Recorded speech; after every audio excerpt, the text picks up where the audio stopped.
नमस्कार मित्रांनो, पुष्कळ वेळा आपल्या घरात एखादा असा व्यक्ती असतो, सदस्य असतो, जो जास्त रागीट असतो, चिडचिड करतो, घरातल्या लोकांवर संशय घेतो, त्यांना मारहाण करतो, जोरजोराने आरडाओरडा करतो. तर हे कशामुळे होते?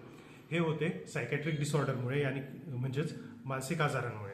तर हे मानसिक आजार कुठल्या प्रकारचे असतात? हे अँझायटी असू शकतात, मूड डिसऑर्डर असू शकतात, स्किझोफ्रेनिया किंवा काही नशा करण्याची सवय, अशामुळे हे होऊ शकतात.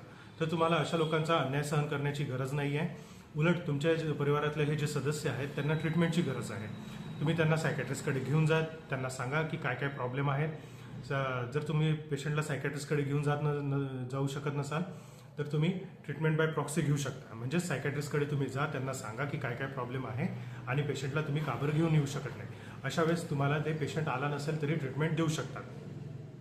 लक्षात ठेवा, आपल्याला अन्याय सहन करण्याची गरज नाही. उलट आपल्या ह्या परिवारातल्या सदस्याला मदतीची आवश्यकता आहे, म्हणून त्याला सायकॅट्रिस्टकडे घेऊन जा व त्यांची ट्रीटमेंट करा आणि त्यांचं व आपलं दोघांचंही समाधान होऊ शकते. धन्यवाद.